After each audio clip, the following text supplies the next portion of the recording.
अभिषेक शुक्ला जी। महाराज जी, कभी कभी ऐसा लगता है शरीर से प्राण निकल जाए कि इन सारे दुखों और पाप कर्मों से मुक्ति मिल जाए जो हमने आज तक की है। प्राण निकलने से मुक्ति नहीं मिलती, प्राण रहते मुक्ति प्राप्त की जाती है। प्राण निकल जाला तो फिर नए शरीर में चले जाएंगे। प्राण रहते हुए ऐसा धर्म कार्य करो, ऐसा भजन करो। एक नियम ले लो कि चाहे प्राण छूट जाए पाप नहीं करेंगे। पाप कर्म सब कोई जानता है किसे कहते हैं। गंदी बातें, गंदा भोजन, गंदा दर्शन, गंदी क्रियाएं अगर छोड़ दो तो ये बहुत बड़ी बहादुरी की बात है कि प्राण चाहे निकल जाए, मैं गंदी बात नहीं, गंदी क्रिया नहीं करूंगा जो शास्त्र विरुद्ध आचरण है। नाम जपते हुए परिवार की सेवा करूंगा तो जीते जी तुम्हें अनुभव होने लगेगा मैं मुक्त हो रहा हूं। प्राण त्यागने की जरूरत थोड़ी पड़ेगी अपने आप। ये भक्ति का मार्ग, भगवान का मार्ग ऐसा नहीं कि पता नहीं कल्याण हो कि ना मरने के बाद। हमें जीते जी बिल्कुल तैयार फिट, जैसे वो नहीं अमेरिका जाना है, बोले आपके पास है, पैसा है, ये नंबर है, वहां बात करो, वहां जाना है, आपका फिट हो गया। अब आपको कोई संशय नहीं, जिस समय बुलाया आप चल दिए।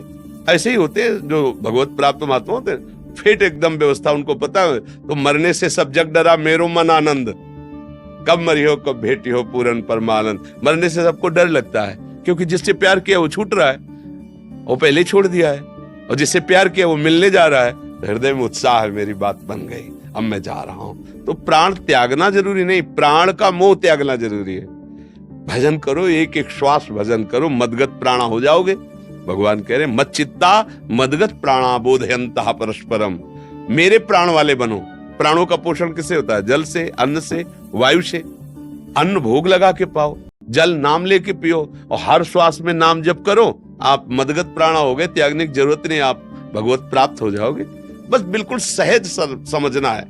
ये बहुत अच्छी बात है कि आप पापों से मुक्त होना चाहते हो, आप जन्म मरण से मुक्त हो। तो कोई पूर्व जन्म का पुण्य है जो आपके अंदर ऐसी प्रेरणा कर रहा है, पर उसको निगेटिव में मत ले जाओ, उसे पॉजिटिव में लाओ ना।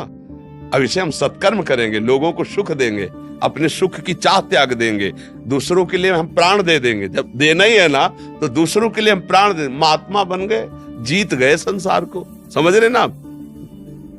महाराज जी, जीवन जीने में पाप तो होंगे, ये ऐसा ख्याल आता है? नहीं, ऐसा बिल्कुल, ये गलत आपकी धारणा। बिल्कुल ऐसा नहीं होगा। ऐसा नहीं हो सकता कि जीवन जीने में पाप है, ऐसा नहीं है, नहीं है। आप हमें बताओ कैसे पाप हो सकते हैं? आप हमें बताओ कि हमें जीना है तो पाप करना है, ऐसा कैसे हो सकता है? आप बताइए कैसे हो सकते हैं? महाराज जी, जैसे जीवन में गृहस्थ में कोई भी किसी न किसी क्षण मन से, वाणी से, नहीं, मन का पाप तो कलयुग में नहीं लगता, क्योंकि मन बड़ा चंचल है और ऐसे संयमी नहीं, तो मानस पाप नहीं होते कलयुग में।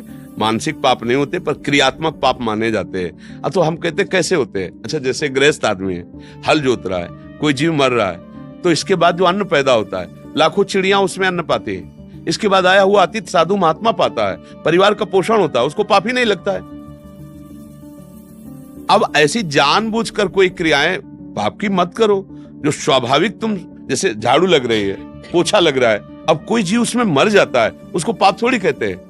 अरे भाई, पहले फूल झाड़ू से लगा दिया, फिर पोछा। अब जान की चींटी तुम रगड़ रहे तो बात अलग है। स्वाभाविक जो क्रियाएं हो, हम पैर रख रहे हैं तो कितने जीव मर जाते होंगे, हमें क्या पता? तो हम हवा में थोड़ी चलेंगे। अच्छा, हवा में चलेंगे तो श्वास में कितने जीव जा रहे हैं, आप सूक्ष्मदर्शी से देखिए कितने जीव जा रहे हैं। ये सब बातें ऐसे नहीं सोच, जानबूझ करके अपने सुख के लिए किसी को दुख देना, वो पाप के अंतर्गत आता है। ऐसे तो जीवे जीव आहार, जीव बिना जीवे नहीं। ये मूली साग सब क्या है? जीव ही तो है ना। उखाड़ के देखो तुरंत सूख जाएंगे, अर्थात वो भी जीव है, पर वो हमारा आहार है, इसलिए हमारे पाप नहीं है। हमारे लिए ये जो नाना प्रकार के जीव है उनकी हत्या करके खाना हमारे लिए नहीं, वो राक्षसों के लिए, वो हिंसक पशुओं के लिए अलग अलग जो विधान किया गया है वो उसके अनुसार चले। ऐसा नहीं बच्चा कि हम गृहस्थ में तो पाप करना ही पड़ेगा, ऐसा नहीं, ऐसा नहीं, ऐसा नहीं।